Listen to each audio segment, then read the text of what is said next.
আমি মোহাম্মদ আবদুল্লাহ শেখ, পল্লী প্রাণী চিকিৎসক CLP, certificate in live stock and poultry.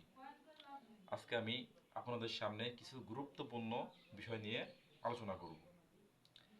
আজকে আমার আলোচনার শিক্ষণীয় বিষয় হচ্ছে বেবিওসিস বা প্রসাবে রক্ত আসা। আমরা জানি বেবিওসিস এটি হলো একটি পাইরোপ্লাজমোসিস বা রেড ওয়াটার নামে পরিচিতি। এটি মূলত প্রায় দেশেই এই সমস্যার সম্মুখীন প্রায় প্রাণী হয়ে থাকে। এটি একটি প্রোটোজোয়া জীবাণুর জন্য দায়ী। এই সমস্যার সম্মুখীন হলে প্রায় 70% প্রাণী মারা যায় সঠিক চিকিৎসা না করলে। চলুন এই সমস্যার বিষয় নিয়ে কিছু লক্ষণ বিষয় আমরা আলোচনা করব। আলোচনার শুরুতে যারা আমার চ্যানেলে নতুন তারা অবশ্যই চ্যানেলটি সাবস্ক্রাইব করবেন এবং আমাকে আরও নিত্য নতুন ভিডিও বানাইতে উৎসাহিত করবেন। চলুন কথা না বাড়িয়ে আমরা মূল আলোচনায় চলে যাই।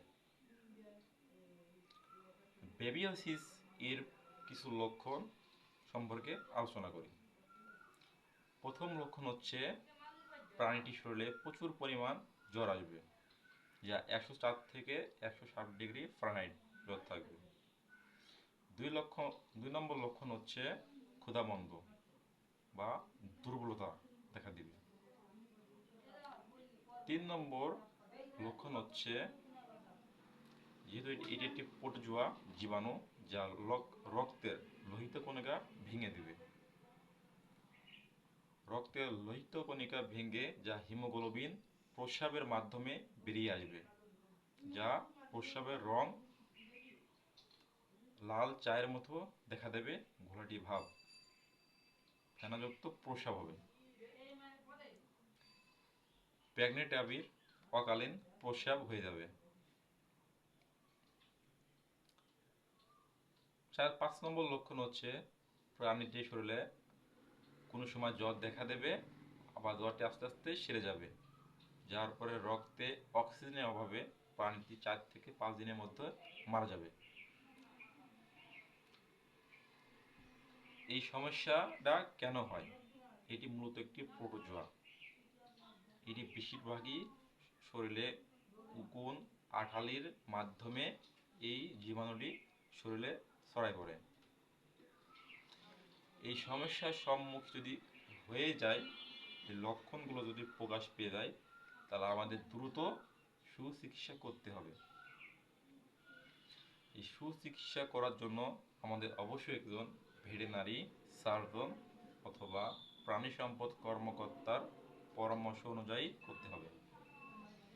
তবে আমরা এই বিষয় নিয়ে কিছু চিকিৎসা সম্পর্কে আলোচনা করব, সেটা করলে ইনশাল্লাহ অনেক প্রাণী আরোগ্য লাভ করবে। এই সমস্যার জন্য আমরা মূলত কিছু মেডিসিন ইউজ করে থাকি। প্রাণীটিকে অবশ্যই একটি মানসম্মত একটি ভালো কোম্পানির ওষুধ ইউজ করতে হবে। এই সমস্যা হলে আমরা যে সকল মেডিসিন ইউজ করে থাকি সেটি হলো বেবিসন 2 ml এর একটি ইনজেকশন, টেকনো কোম্পানি। এটি 5 থেকে 6 দিন মাংসপেশিতে পুশ করলে খুব ভালো ফলাফল পাওয়া যায়।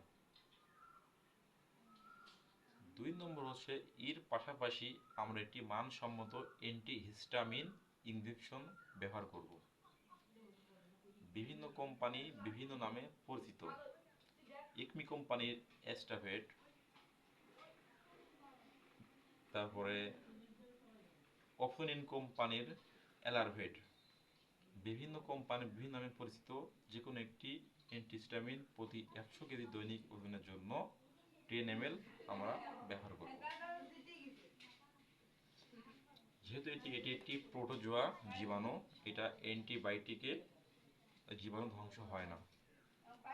তবে এর ভিতরে যদি কোনো ব্যাকটেরিয়া সমস্যা থাকতে পারে, এই জন্য আমরা একটি অ্যান্টিবায়োটিক ব্যবহার করব। সব থেকে ভালো সুফল পাওয়া যায় এটি অ্যান্টিবায়োটিক, সেটা অক্সিটেট্রাসাইক্লিন গ্রুপের ঔষধ, যেমন রেনামাইসিন 100, রেনা কোম্পানি, টেকনোমাইসিন, টেকনো কোম্পানি, বিভিন্ন কোম্পানি বিভিন্ন নামে পরিচিত। এটি প্রতি 100 কেজির জন্য 10 ml আমরা ব্যবহার করব। এর পাশাপাশি আমরা কিছু পদ্ধতি অবলম্বন করব। বরিক সোডা, এটি 10 থেকে 15 গ্রাম যদি আমরা পানিতে মিশিয়ে যদি আমরাকে প্রাণীটিকে খাওয়াই দিতে পারি, তবে এটি খুব ভালো একটি সুফল রেজাল্ট পাওয়া যায়।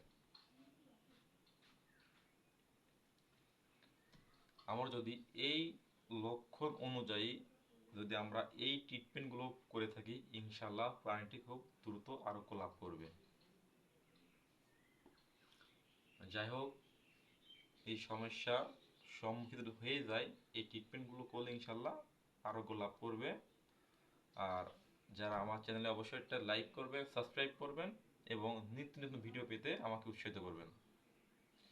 আর কার কি সমস্যা সেটা অবশ্যই আমার কমেন্টে জানাবেন। পরবর্তীতে সেই সমস্যার সমাধানের জন্য আমি পরবর্তী একটা ভিডিও নিয়ে সমস্যার সমাধান করে দেব। আজকে এই পর্যন্ত। আল্লাহ হাফেজ। সকলে ভালো থাকবেন।